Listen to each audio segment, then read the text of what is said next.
Hey everybody, this is Kevin. I'm on this video kick today. I'm telling you the truth.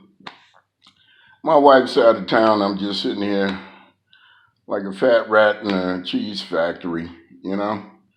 And my wife's always telling me, why don't you teach, about finances and all of that.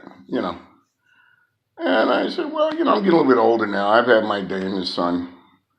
I see our condition in this world. And I'm just going to just share a few things, like I said.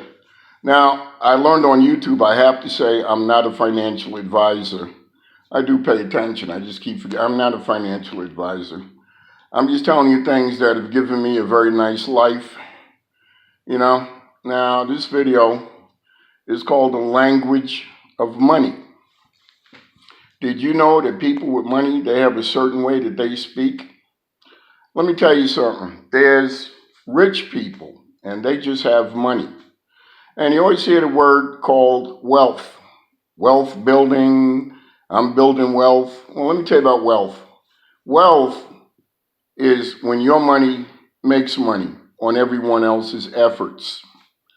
That's why you will never get rid of the 1%. There will always be the 1% because they know how to invest their money, and they're living on money from 100 years ago. They're living on compound interest money.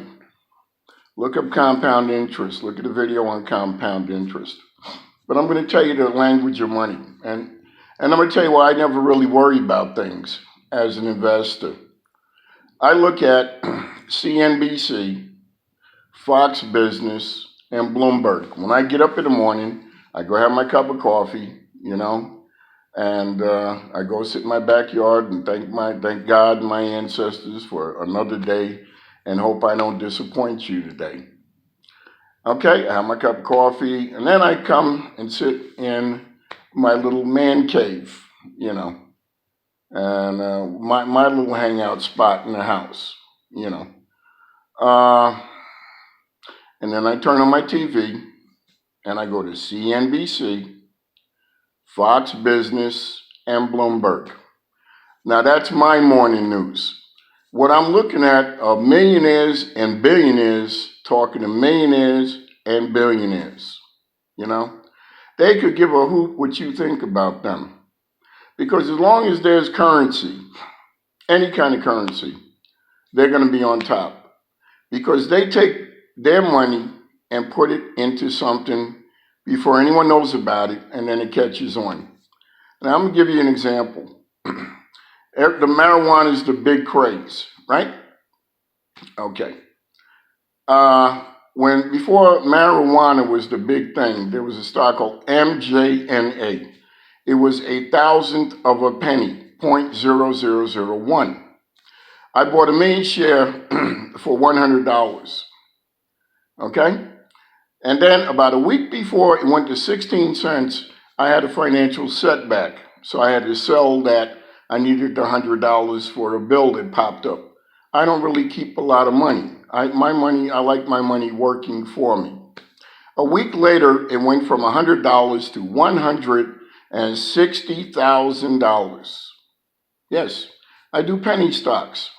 That's what's been feeding me for a while. I do penny stocks.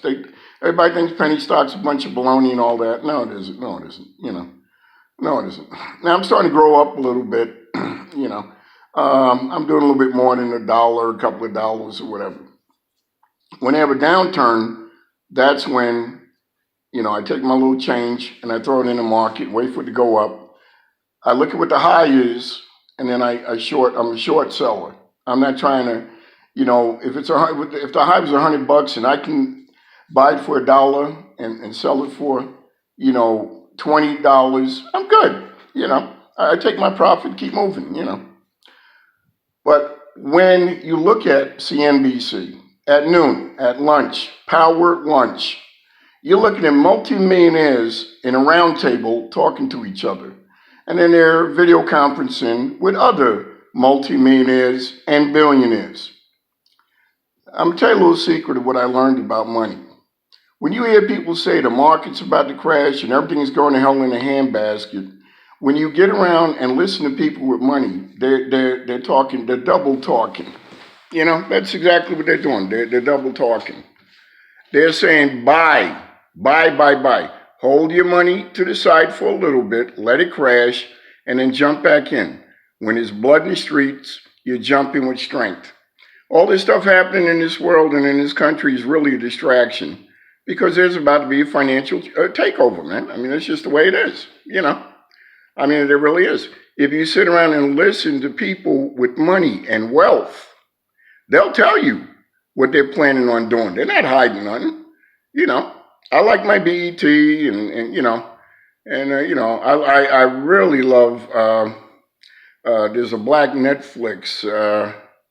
I can't remember the name of it. I'm sure someone will tell me, but I watch it. Yeah. But you know, do yourself a favor and watch CNBC at noon. It's called Power Lunch. And you'll see how the wealthy are just trying to keep control of the world. You know, why? Because they can. Now, I think it's totally stupid to have all the money and have the masses going hungry. My logic is give everybody money, let them spend their money, and you're making a profit on everything that they buy. That is how you build wealth. If you drink Coca-Cola or Pepsi or McDonald's or Wendy's, I could care less because I own stock in all the companies. So I get dividends and stock splits and all that other stuff. See, that's where the wealthy and the rich got it wrong. They want all the money and all the wealth and let everyone starve. And that is just the dumbest move in the world. You know, you're gonna have poor people, man. You know, if you listen to what I'm saying, you'll better your life. If you watch what people with money and wealth, watch what they do and follow their steps, you'll come out of poverty, man. Poverty is a state of mind. Heaven and hell is a state of mind. Heaven is when all my bills are paid, my wife's not bugging me, she can do her hair and her nails, her feet and all of that, and she can do all that. That's heaven. Hell is when I can't pay my bills and the wife can't do her hair, feet, nails, and all that other stuff. Even my dog is growling at me. Now I got hell. I don't like hell. I like heaven. You got to make your own heaven in life, okay? But learn the language of money, man. And if you just do these little simple things, you'll see there's a whole different way of thinking in this world. And like I said, I'm not a financial advisor. I'm on this YouTube kick all of a sudden. I got the house to myself. I got peace and quiet. You know, I sneak off and eat a little things I'm not supposed to eat, you know. But, you know, and my teeth are in the box upstairs. I just don't like wearing my teeth, you know, in case you want to get smart and say, put in your teeth. I don't know, the hell with the teeth, you know. Okay, now my next video is going to be about the rule of 72. You know, and I hope, you know, I give you something to think about. So you can take these videos and let your kids look at the funny old man talking, and then maybe that light will go off. Eat the fish, spit out the bone. Anytime someone's trying to teach you something, take what you need for your nourishment and your betterment and leave the rest. You don't got to argue with people you don't agree or you want to fix me. You can't fix me, man. I got the knowledge of money. I don't have to go out and work and stress and all that other stuff, man. I can sit my fat ass on my couch and let this whole world go by and watch cartoons and eat bonbons, you know?